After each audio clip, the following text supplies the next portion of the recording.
Good evening, everyone, to tonight's virtual multicultural community awareness session on COVID vaccination hesitancy. I'm Dr. Shahnila Munir. I'm an overseas trained doctor, and I will be moderating the session tonight. Our organizer for this COVID vaccination awareness session is Healthcare Awareness Society of Australia, and our media partner is the Indian Sun. We are aware that the vaccination is the only key to get back to our freedom from these current restrictions and to achieve the normalcy. It's sad to know that many people are still ignoring the scientific facts. Our aim in tonight's session is to clarify all your questions and queries and try and eliminate the confusion and fear of COVID vaccination and thus get rid of the myths around us. The panel discussion will be with our expert panel members, Dr. Raj Khillan, Pediatrician and Director of Western Specialist Center, Dr. Sufian Habib, General Practitioner and Medical Director of Altona Superclinic, and Dr. Aziz Rahman, Public Health Specialist, Associate Professor of Public Health and Associate Dean Research of Federation University of Australia. Please feel free to ask any questions via Facebook Live on the Indian Sun page while the doctors are explaining the questions. So now my first question goes to Dr. Aziz Rahman. When a vaccine production takes years to manufacture, we have seen that COVID vaccines were produced relatively quickly. That may have created questions on people's mind whether those were produced correctly or not. Can you please explain how a vaccine is approved? Thank you very much, Dr. Shahnila. It is really a great privilege to come to this session. So let me explain the situation. Although we have seen that the vaccine, we got this COVID vaccine very quickly, but it has to go through some process, whether it is COVID vaccine, whether it is a normal vaccine. So if I tell in a very simple way, so there are a few stages before a vaccine is approved for administration into a human body. The first thing they go through, it's called the preclinical stage, where it is tested in animals, then it goes to phase 1, phase 2, phase 3. So in all of these phases, they check the safety, they check the side effects, they check the effectiveness of that vaccine against the COVID. The same thing happened for this COVID vaccine. And once all of these phases are done, then it goes to the manufacturing. When you have, I'm pretty sure that there'll be more discussion about these vaccination types and all of this manufacturer. So what happens when all these phases are approved? TGA, the approval body in Australia, they approve this thing based on the scientific data. And then they check all of the side effects, they check all of the effectiveness, and then they say, okay, this vaccine is safe to administer to our body. So although it came very quickly, it's unlike other vaccines when it takes many years and some of the diseases probably a vaccine was never produced. So there is no question in this that these phases were conducted, and based on the scientific evidence, TGA approved both vaccines that is available in Australia, Astra-Zeneca and Pfizer. And although this clinical trials progressed very quickly due to this COVID-19, but there is no doubt in the effectiveness of both vaccines. Thank you, Dr. Shahnila.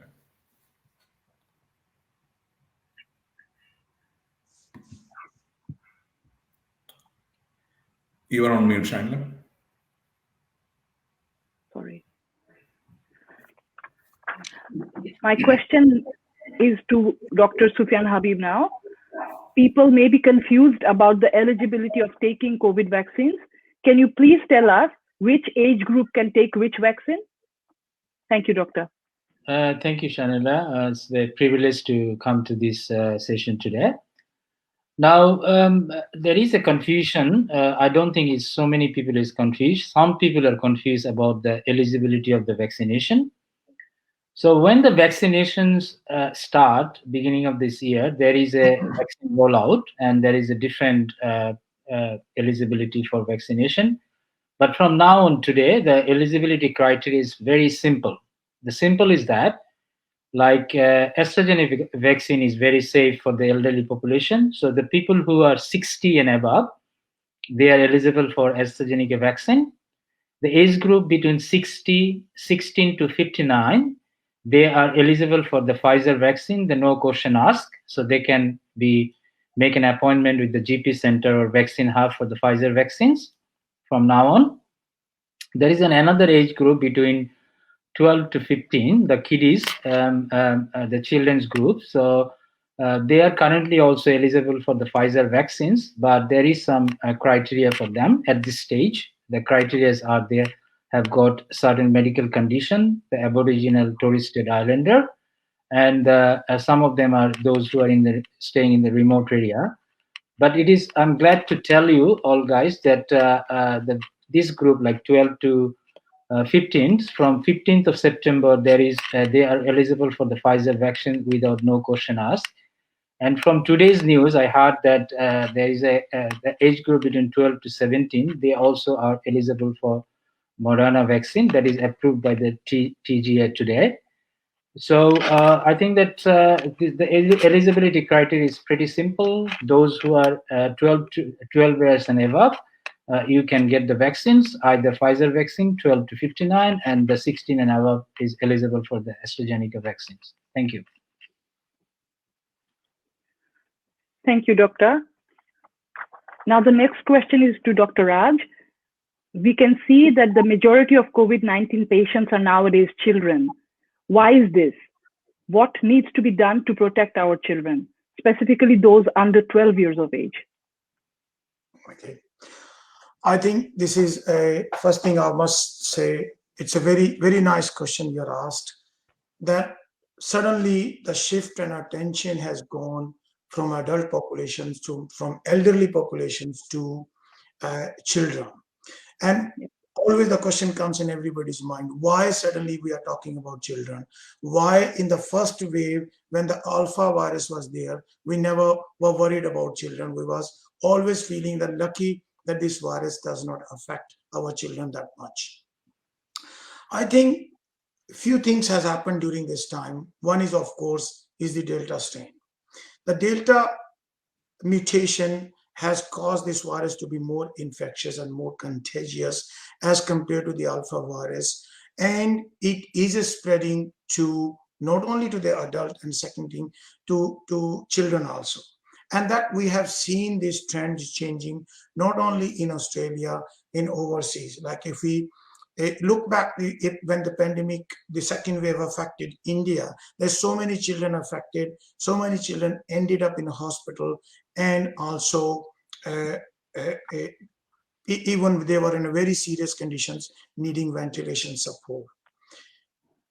The Delta wave now, which is affecting in America, if we look at the Florida, Louisiana, Georgia, all these states, more and more children are getting affected and ending up in ICU too.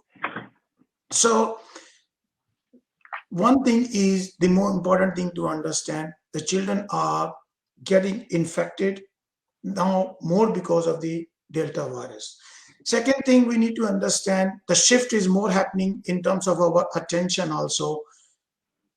Majority of elderly people, those who are very sick or died in first wave, they were unvaccinated, and now majority of them, they are vaccinated, so they are relatively safe. And now more and more shift of this happening. Our own attentions are going more towards the children, so we are more worried about. Third thing, important thing to understand is that now overall, we are in pandemic since like 18 months now. So everybody get tired, complacent, fatigue of lockdown, virus, morning, evening, hearing that news, everything get into our mind, and we get used to this, and we get more complacent with our rules and regulations, what we need to follow in terms of hand washing, distancing, face mask. So that means more and more children now are meeting together in school, and in playground, and that's where the viruses was spreading to more into children. And once it start in one child, it's because the virus is more infectious, more contagious, it's likely to infect more and more children, because in childcare, in a school, the children stay for the whole day in a close proximity for a very long time, for 8 hours, 6 hours, 7 hours, 8 hours, they stay together. So that close proximity in a small place helps in spread of these infections very quickly. So that is the important reason why children are getting more and more infected. And I think, though you can say we are still lucky, though these children are getting infected, but they are not getting very sick. Majority of them, it is still they're having a mild infection. But I would still be worried about, even a one child ending up in a hospital, in ICU. My own child, you have got a one child, if what happens, your child dies. That will carry a more disastrous impact on the whole family than as compared to the adult, though every life is important. But when it comes to the child, there's a lot of emotional ties attached with a child. So we don't want any child to be ending up in a sick condition. So that's why the precaution needs to be taken for children equally, and in fact more important for children, because the social distancing rule is very difficult for them to maintain in the school. They cannot keep the spacing. The face mask was always a challenge, and which was just introduced more recently. So first important thing is because in children less than 12, there's no vaccination yet approved to be used. So we have to rely on our day-to-day measures, simple protective or preventive measures to protect them, making them wear masks, particularly children more than 5 years. In my practice, majority of the children I see, they come with a mask. So that means parents are doing a very fantastic job of treating their patient, explaining their children how to wear the mask and how to keep it on. Social distancing, explaining them is important thing. As I said, it's not a easy thing, but it can be explained in a very simple way in the basic language, and they generally comply with it. And the hand washing or sanitizer use. So these are the simple protective way we can use to explain our children how to protect themselves. And this way, more important, when it comes to the vaccination, when it comes to the family point of view, other important factor is we can protect our children less than 12 by vaccinating the other member of the family, those who are more than 16, and after 15th of September, those who are more than 12 years of age, vaccinating more and more adults in the family. So they can be indirectly protected by the herd immunity we create by the mass vaccination. Thank you. Thank you, Doctor. Before I go to the next question, there is a question from Ash. I have allergies. Is it safe to take the jab? If yes, which is the safest one? So this is to all of you. Anyone can answer. Okay, I would like to answer that. Look, allergies is a very common thing. It's an important thing to know what sort of allergy you have. Is it allergy to food? Is it allergies to a few plants? And important thing to understand, what are the components in vaccine we use. So general allergies, there's a lot of allergies, even if they're not allergies, and other allergies are not a contraindication that you can't take vaccinations. So still, I would say it is relatively still very safe to take the vaccinations, even an allergic patient, particularly if you are not allergic to that vaccination itself. But important thing, you talk to your GP, or if GP is also not very clear, or it may be important to take a consultation with an allergist, particularly those who have anaphylactic type of reactions, very severe reactions in the past they had to any particular food, particularly like egg. If they have a severe anaphylactic type of egg allergies, it's very important to have a discussion with your GP or maybe with your allergist, And in these type of patients, vaccinations can also be given safe, but it may be given under supervision or maybe under like a GP care or in the hospital setting. In case allergic reaction happen, it can be dealt safely and it can have a best outcome despite all the allergy reaction happen.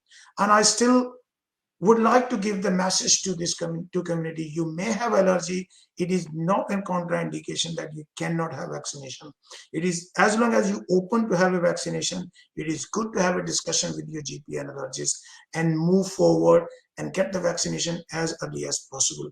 And there is and for these people, important to say, there is a allergy specialist vaccine Victorian ACC, a clinic where these people are assessed separately and safely, and they're given a advice by the specialist.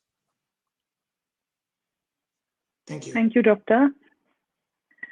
The next question is to Dr. Sufian Habib. We hear about Delta variant of coronavirus. Can you please explain further about this?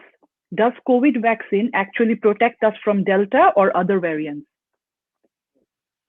Thank you, Shahnila. It's a very important question, I would say. So from the beginning, we know like there is a few variant or strain of COVID vaccines. Among all of these variant, the Delta variant is the most infectious and most contagious strain. As you know from the previous experience, there is there's the most common variants of the COVID viruses are Alpha variant. This is also called UK variant, and the Beta variant that is called South African variant. The Gamma variant is called Brazilian variant, and the Delta variant is an Indian variant. So the question was Delta variant of coronavirus, how contagious it and how the vaccine is effective against them. So we in Australia now, we are giving two kind of vaccine. One is Astra-Zeneca and Pfizer vaccines. I can tell you that from my expertise and also from the other health professionals' expertise that both vaccine is very equally effective against the all type of variants and also against the Delta variants. So I think that it is very encouraging the people who are still not vaccinated, and because at the moment the whole world is struggling against this Delta variant, and if you can see that in Australia we have in a third wave. So in New South Wales, the number of cases is increasing day by day. Yes, today there was more than 1,500 cases. Even the Victoria, they give a hard lockdown, but we are still struggling to reduce the number of cases. So what is the way of get out of this? I think that majority cases we can reduce down the number of the cases with the lockdown and curfews and everything. But because this Delta variant is so much contagious and infectious, it is very difficult to get the number 0. And that's why we are encouraged to everyone get the vaccinated. And there's AstraZeneca and Pfizer, both are equally effective against the Delta variant. Thank you.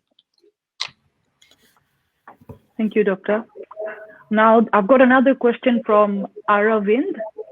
He's saying, my father has diabetes and he's suffering from 30 years. Is it safe to take the jab if he is on medication?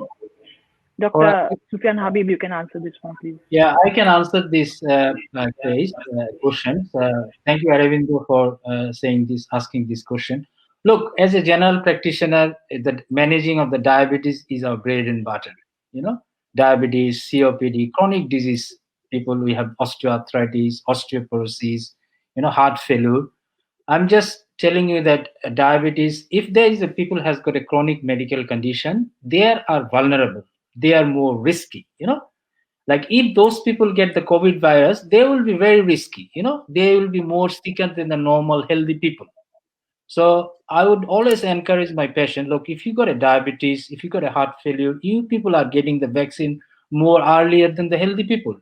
So diabetes is not a contraindication for COVID vaccines. You know, the COVID vaccine is very safe. So I would like to encourage the people who has got a diabetes, even 20 years, 30 years, with the diabetes related complication. You have got a kidney failure, heart failure, you know, you get a peripheral nervous disease, you get an eye problem. So if you get a COVID, think about how what is your situation. So you will be more sick, you will be go to ICU, you will be end up with ventilation, and there is a lot of fatality for people who has got a multiple comorbidity. So or even though you, I think that you said that your uh, mother-in-law, is it like father-in-law? However, just I think that you can tell her or him to encourage them to get the vaccination as soon as they can, and they can protect these dangerous viruses.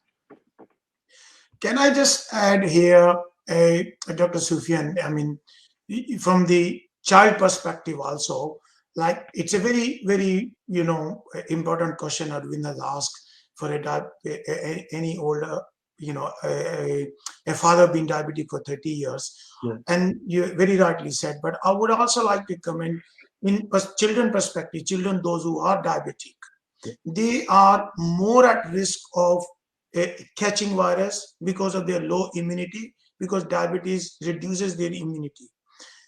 Because of their low immunity, they are more at risk of having a more serious infection, and their likelihood ending up in a hospital and ending up in serious condition. So these children also should be vaccinated, those who are diabetic. Not only diabetic, children with congenital heart disease, children with severe bronchial asthma, children with cystic fibrosis, children with cerebral palsy, children with Down syndrome, children with autism, because they cannot tell their symptoms because of the poor communication. These are the high risk group, should be first vaccinated. And I always advocated for children with special need, even though at the moment the more than 12 years would be allowed after 15 of September. But from 12 to 15 years of age, even with a special need, children with special need are allowed to have vaccinations even now, today or tomorrow. Thank you. Thank you, Dr. Raj. My next question is to you again. If people are not healthy, should they need to take vaccines? Yes, I think it's the same thing. The question of what is meaning by you're not healthy. If it is a acute infection, you're having a sore throat, upper respiratory tract infections, or fever, temperature because of some acute reasons, yes, definitely you should delay the taking infection for a week or two till you recover from that infection. But if you are unhealthy because of chronic infections, chronic diseases like what we talked about just now, you have a diabetes, you have a COPD, you have a chronic bronchial asthma, you have a poor lung conditions because your muscles are very weak, you are in very frail conditions, you have some congenital myopathy, cerebral palsy, autism. These chronic conditions, unhealthy conditions where you should take vaccinations because you are more at risk here of catching infection, and the consequences of this infection, COVID infections, can be much more severe for you. So you should get the vaccination ASAP. Thank you. Doctor, the next question is again to you. Can pregnant women or women, those who are breastfeeding, take vaccination, COVID vaccination? Thank you, doctor. Yeah.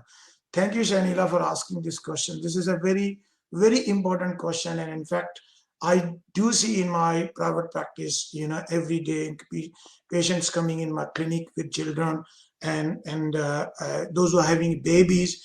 Doctor, can I breastfeed my baby if I get a vaccination? Or even during the pregnancy, can I get a vaccination? And is it safe for my children? Is it safe for my baby? Will the virus vaccine will go through my placenta to baby, through my milk to baby? Will it cause any harm? So let's start from the beginning. During the pregnancy, I will say, so far the research has shown that this vaccination is safe during pregnancy and also safe in every trimester of pregnancy, whether you are in the first trimester, second trimester, third trimester. In every trimester, it is safe to be used. Normally, people are worried in first trimester of vaccine that will it cause any congenital defect or dysmorphic effect on my unborn baby during first trimester when the baby organs are being formed. Take it in this way: the Pfizer vaccine is not a live virus vaccine. It is a mRNA vaccine, which is a messenger RNA with a dead virus. There's no live viruses going. So it is not causing any transmission of infection to your baby, to your fetus, and it's not going to cause any congenital malformation in the baby. So it is relatively very, very safe. People are more worried in third trimester, will the virus will transfer to the baby? Again, the same thing, because it is not a live virus vaccine, so it's not going to transfer to a baby, and it's not going to cause any infection. Then now it comes to the protection. During pregnancy, these vaccinations are very safe, not only to the mother, it is also safe to the baby. As we talked about, it's not causing any infection. Now come to the immunity of protection. So it gives a protection not only to mother, but also cause to protections to unborn baby, which continues after the pregnancy, after the delivery, once baby is formed. Because the antibody which is formed against the virus also transfer through placenta to baby, and that antibodies continues and give protections to baby at least for 3 months after the delivery. Now comes to breastfeeding. Breastfeeding, baby also get protection because some amount of the antibody goes through the breast milk and it goes to the baby. It gives some degree of protection. So overall vaccination, I would say, particularly Pfizer vaccination during pregnancy, it is very safe for the mother. It is very safe for the baby. It is very safe while you are breastfeeding to your baby. Take it in this way: if you catch COVID during pregnancy, you are a much, much higher risk to end up in a hospital and needing ventilation, because during pregnancy, particularly during the second term and third trimester of the pregnancy, because the abdomen increases in size, it pushes the diaphragm quite up, so your overall lung capacity is very less to cope with. So if the infection reaches to your chest, your respiratory system, your lung system, it cannot cope. So there's a very high chances you will end up in the hospital if you catch infection. So that is very, very important and safe to take that vaccination and protect not only yourself, also to your baby. Thank you. We've got another question from the community. Gaurav, are the jabs going to protect us from the variant in Peru and South Africa? It's more public health related question, so I would get Dr. Aziz Rahman to answer this question, please. Thanks, Shahnila. Thanks, Gaurav, for this question. So what we need to know about the vaccines, what the protection we'll get for the vaccines. And this virus, that's the nature to change their gene, to change their nature. So we started with alpha, beta, delta, and probably in future we'll have more variants. Say, for example, in UK, there's a new variant, it's called Colombian variant. So these variants will come up. So it is not unusual to expect another variant of virus of this COVID. But what these vaccines does, it protects us from serious illness. It protects us from being hospitalization. It protects us from death. And there is few evidence that is saying that it also protects us of spreading infection to others. So that means if you take a vaccine, it is protecting you, it is protecting your family members, it is protecting your communities. But having said this thing, we need to keep in mind, and we'll discuss this thing probably later on, that this vaccine is not 100% effective. So you may get a COVID even after getting vaccinated. You don't expect that, okay, I have taken vaccine, so I will not get COVID. There is a chance of getting COVID, but your chance of getting the serious illness, that is prevented. So irrespective of the new variant, if you are vaccinated, your risk of getting that serious illness will be much, much, much lower compared to a non-vaccinated person. So although this is the new virus, science is coming up, evidence is coming up, we'll know further in future, but so far what we know, both vaccines, either Astra-Zeneca, Pfizer, Moderna is coming. So all the vaccines will protect us from being seriously ill, or it will protect us from the dire consequence, that's death. Thank you. Okay, there is another question from Shilpa. What if someone in the house has already been infected with COVID? Is it safe for other family members in the house to rush and take the jab to protect themselves? It's an open question, anyone can answer. I can answer if Dr. Sufian wants to. Yeah, Dr. Raz, go ahead. Yeah, look, take it in this way. Vaccine is important for protection, there's no doubt. But there is always a lag time before protection starts. So we see when you talk about the efficacy of the vaccine, after the first dose is around 33%, and after the second dose, it's around, you can say, depending upon what vaccine you take, it's around 85 or 90%. But there is a time vaccination effect start. Generally, the antibody levels start making it 2 weeks after the dose you take.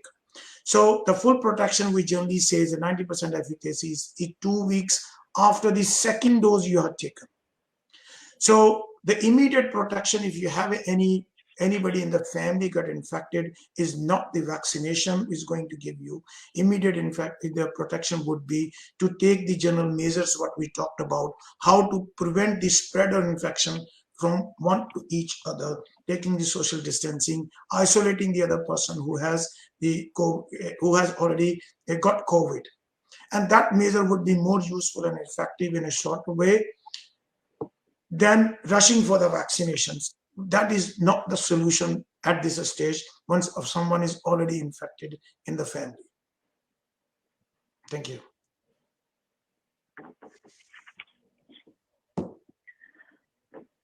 Okay, Dr. Habib, how long a COVID vaccine can provide protection to us?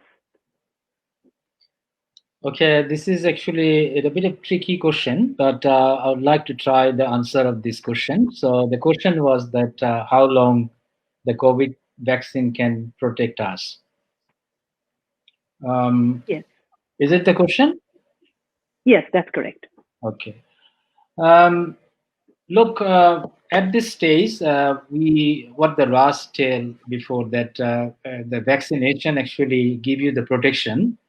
The Astra-Zeneca, if you can see the Astra-Zeneca vaccine, if you got a first dose, they give you the protection about 63%. And if you got a second dose, they said that the efficacy about 75 and even to 90% after 2 weeks of the second dose. If someone has got a Pfizer vaccine, the efficacy is around 80% to 83% first dose, and the second dose around 95%. Now, when you have got the two vaccination, either AstraZeneca or Pfizer, so how long we can be protected? Okay, this is a very, very confusing and question. Like at this stage, we actually don't know, but we presume like the protection or immunity stay in our system for a period of time. But how long it can be stay at this stage, there is a study on that.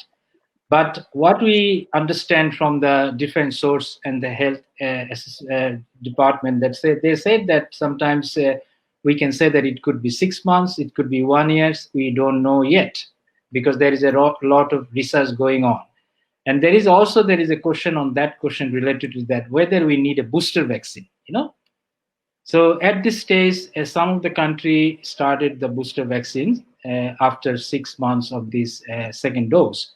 So in this situation in Australia, we tried to achieved our 70% vaccination with an eligible age group that is between 16 and above, and 80% at the due time. So our aim and target is at the moment to get 80% of the eligible people vaccinated fast. Then we'll think about the booster dose and how long this vaccine's effectiveness will be last for.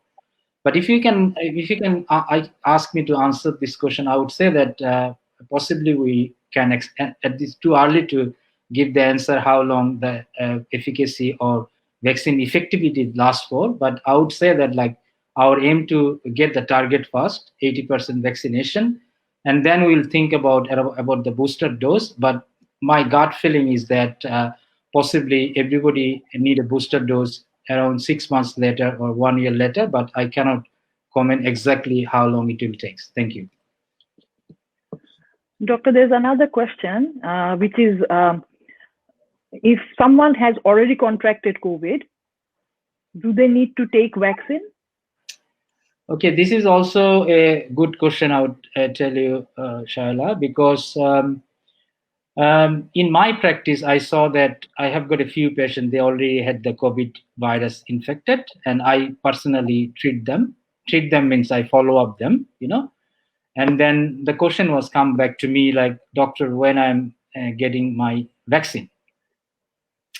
Now, this is also, there is no clean-cut answer of that, but the clean-cut answer is that if someone be infected with the COVID virus, definitely they need to get a vaccination. That is for sure. But when?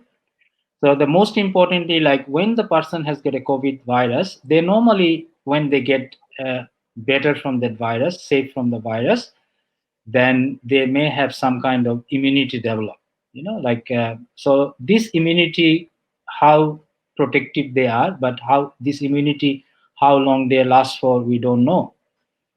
There is a provision of we can check the antibody, but again, the antibody level sometimes not develop after 6 weeks of the vaccine virus infected, and sometimes we can, when you do the test, we might not get the enough antibody level. So the question is like whether they can be vaccinated and when they can be vaccinated.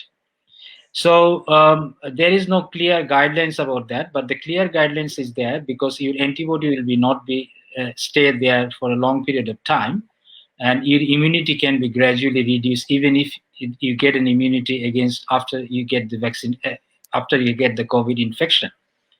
So what my practice I do normally, and I from the other health advisory groups, they said that like once someone has got infected by the COVID virus, when they completely recover from the virus, we need to wait at least 6 to 8 weeks, and then we can give their first vaccine and then subsequently give the second vaccine as due. Thank you. Thank you, Doctor. There is a question from Samir, and he's taken Covaxin in India. When will this be recognized in Australia? Dr. Raj, if you want to answer this one, or Dr. Habib.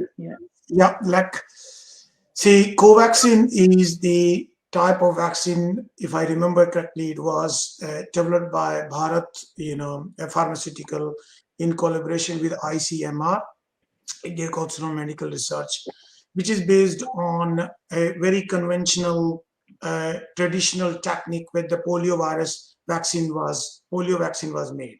So that is an inactivated virus, a vaccine. And in Indian research, it has shown it's quite effective, and it's showing ranging from 65 to 85% protection in serious illness, transmission of infections, hospitalization. But getting recognized in Australia, definitely it is a difficult question to answer because any vaccinations to be approved in Australia, someone has to apply to TGA. So the authority from India, Bharat, Pharmaceutical or ICMR have to apply to Australia, to TGA with all the research and documentations, and then the approval comes. So this is more of a, you can say, bureaucratic level of a question and to be answered. It's not in my hand to answer when will it be recognized, unless until someone apply to the TGA, they can answer when it could be recognized better. Thank you, Doctor. So the next question to Dr. Raj, what about the mix and match of vaccination?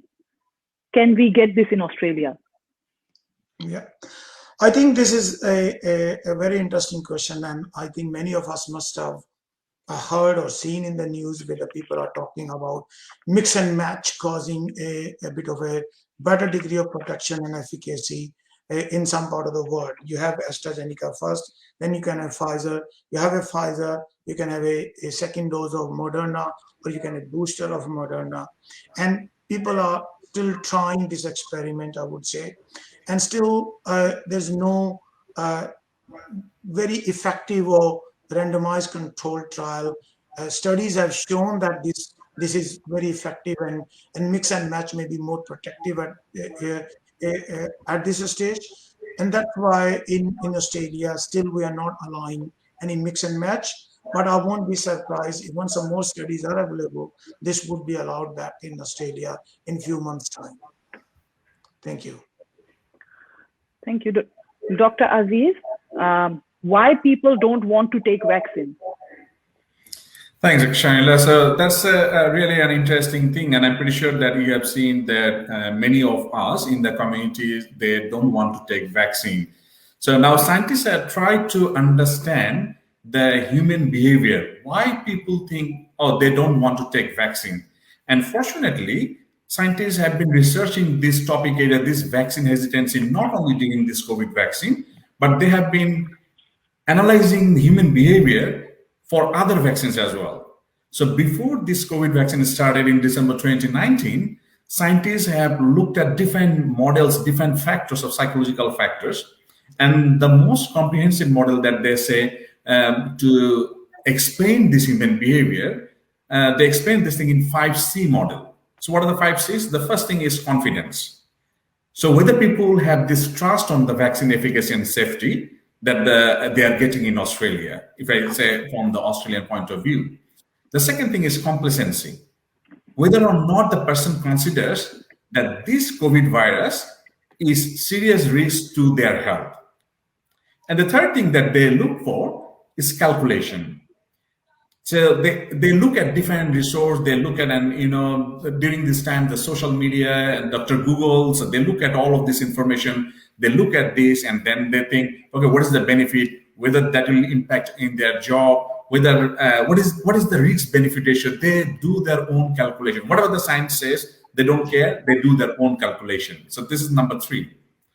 The next C is constraints or convenience. So how easy it is for them to get the vaccine, whether they need to sacrifice their job, although the government is saying, oh, you can get some government support from this, but they need to think from the personal point of view, what are the constraints or what are the convenience for them to go to the queue to get the vaccine. And the last thing is the collective responsibility. So whether they think, oh, we don't want to take this vaccine, they don't care whether, although we are saying, oh, it will protect not only you, your family, but it will also protect the community. So they don't want to think of this collective responsibility that their own vaccination can contribute to the protection of the community. They don't take this thing as granted. So these are the 5 C's model. These are the factors that people think that whether they need to take the COVID vaccine or any vaccination. So these are the factors. So if I repeat this thing, their confidence, their complacency, calculation, convenience, and collective responsibility. So what do you need to do for this thing? So today's session, what we are doing, we are reaching out to these multicultural communities. Our aim is to give the message, tell this message from the authentic source that yes, come to us, we can explain what are the issues. If you have any confusion, we can help you to explain your queries so that you are confident to go ahead and take the vaccine. So these things need to be done in the wider level, and that's really good response that we are seeing nowadays. People are getting lots of vaccination booking. So we are hopeful, we are positive in that sense that people will come forward, they look at the authentic source so that people will not be hesitant to take the vaccine. Thanks, Dr. Shahnila. Thank you, Dr. Aziz. My next question is to Dr. Habib. We understand that people are reluctant to take Astra-Zeneca vaccine, specifically when we see the news of blood clotting and deaths due to Astra-Zeneca. What would be your opinion about this? And do you think Pfizer vaccine has any side effect? Thank you, Shahnila. I think this is also a very important question because this is the current issue and issue within the last few weeks. Now, the question is like the media said that there is a risk of having Astra-Zeneca vaccine because of the blood clots. Yeah. I agree that there is a very, very, very, very little risk of blood clot. But if you can see the study, how little it is, it's so little. Like, and even you can see that the elderly age group, like 60 and above, there is no have a single case of blood clot, whatever in Australia. But there is a few cases have a blood clot with the AstraZeneca vaccines earlier, and the number is significantly low. I think there's 2% in 200,000 people. And now the blood clot, it is a very, very rare condition, and the symptoms is, we call it like TTS, like thrombocytopenia, thrombocytopenia syndrome. We agree that this is a very rare condition and it can be going very, very fatal to the people, but the benefit of the vaccination is so much high that it weigh the risk of this little risk.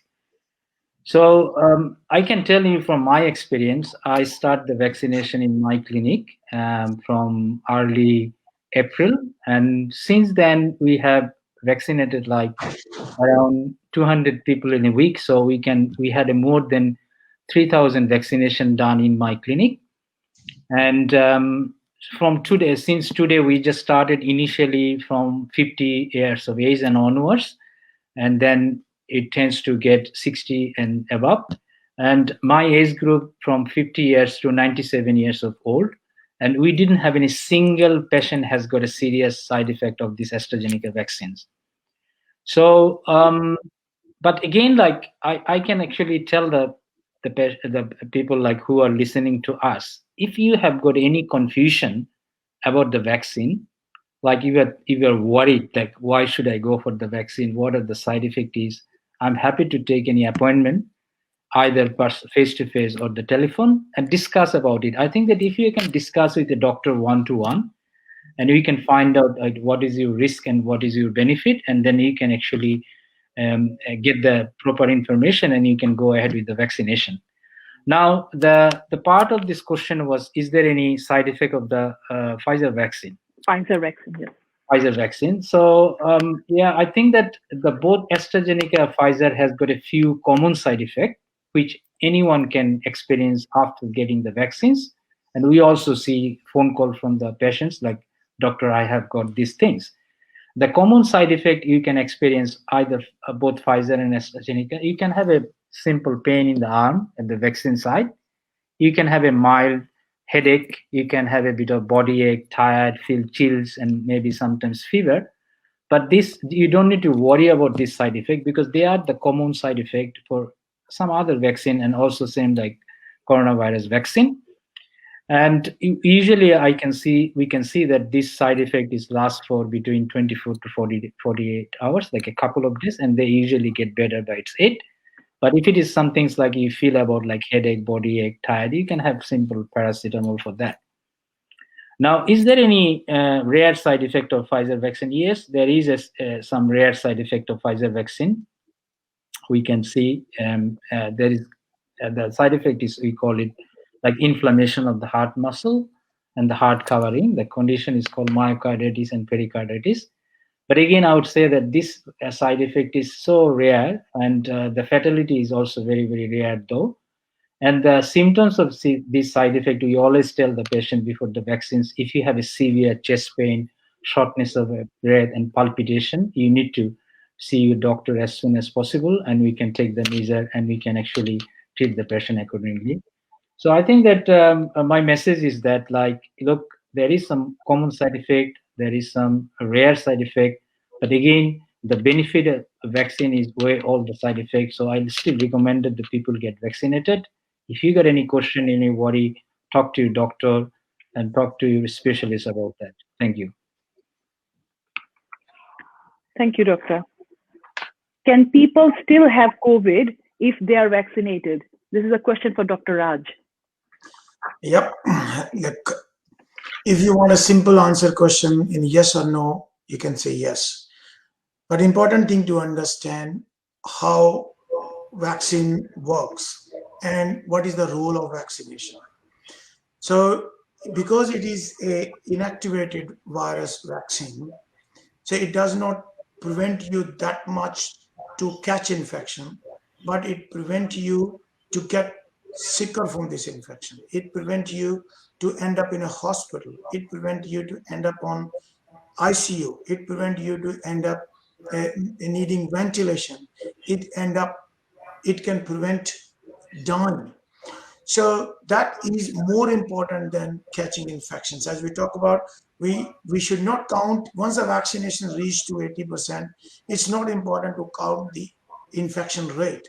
It's more important to count how many patients are ending up in a hospital and how many more lives we can save by this vaccination. So vaccination, after vaccination, you can still catch an infection, and that infection would be very mild, like any flu, cold-like things, and you may not end up in the hospital. That is the most important thing to understand here. Thank you. Thank you, Doctor. Dr. Habib, there's a question. We hear the target vaccination rate is 70% or 80%. What does that mean? Oh, this target vaccination 70%, 80%, it means so many things actually. Now, say like 70%, 80% means that the population which are eligible population, we say that 16 years and above. When the 70% of these eligible people is vaccinated, then we can say that 70% vaccinated. When the 80% people is get vaccinated, then eligible people get vaccinated, we can get the 80% vaccinated. And it should be like 2 vaccines, first and second dose. Now, what does it mean? It means a freedom, basically. Now, what we say that we know about the autoimmunity. When the vaccination target is fulfilled between 60 to 70%, we can say it is an autoimmunity. What the Dr. Ras said before, like we cannot hardly stop this Delta variant because it is a so much contagious virus.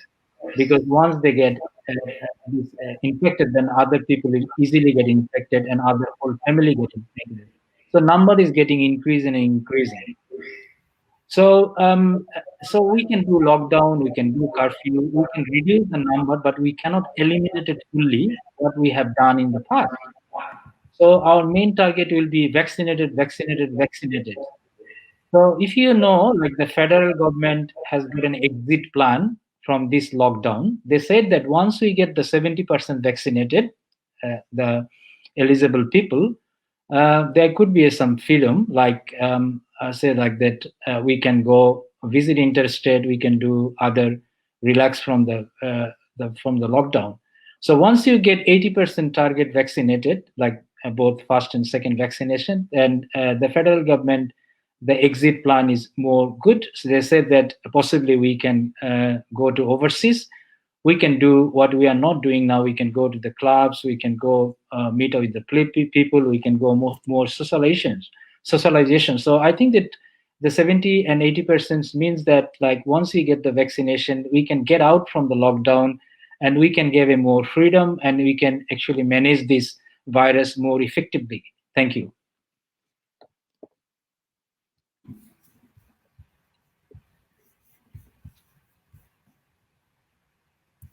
You're on mute, Shahnila. You're on mute. So the last question is public health related to Dr. Aziz Rahman. If people take vaccine, do they still need to wear masks or obey other public health advice? Thanks, Dr. Shahnila. So I would like to repeat the same information that you have heard so far from me, from Dr. Raj and Dr. Sufian, that yes, we have to maintain all the public health advice. We need to wear masks. We need to do the social distancing. We need to do the hand washing. We need to maintain this cough etiquette. that we used to do before we got this blessing of vaccination. So those were the public health messages that we had to protect ourselves, to protect our family members, and to protect the communities. We still need to continue doing this thing, even if we are vaccinated with both doses for either AstraZeneca or Pfizer. We still need to continue wearing masks, public health, and we need to maintain this public health message. And Dr. Raj has mentioned this thing before. Say, for example, the people who are below 12 years of age, they are not getting the vaccine. Some of the people who have who are not getting the vaccinated, who are old, or they have the comorbidities like different diseases, underlying diseases, they are really at higher risk of getting the serious illness. So we have to maintain the public health message. We need to maintain this public health advice. We need to wear this mask when we are around these people, when we need to comply what the government is saying to us, even if we are vaccinated. So the message is, yes, we need to continue getting this mask outdoor, indoor, whatever the government is saying. Thanks, Dr. Shahnila. You're on mute.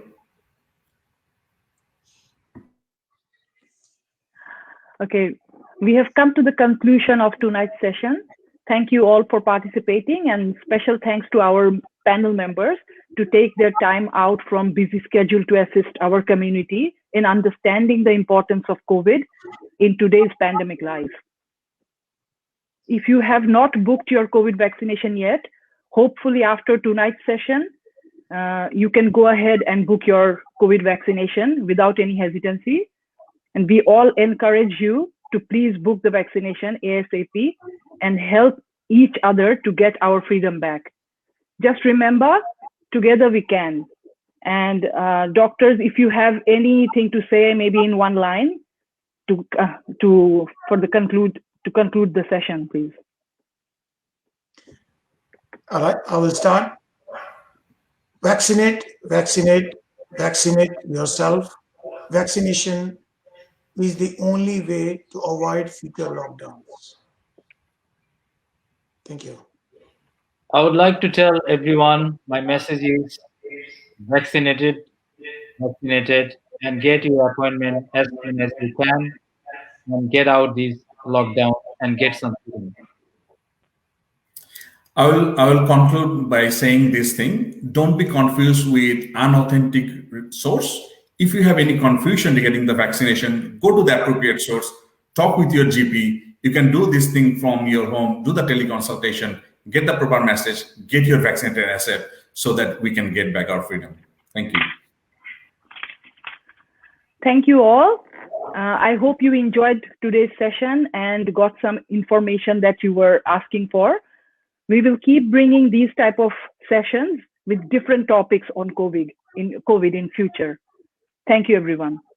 Thank you very much. Thank you. Thank you. Thanks.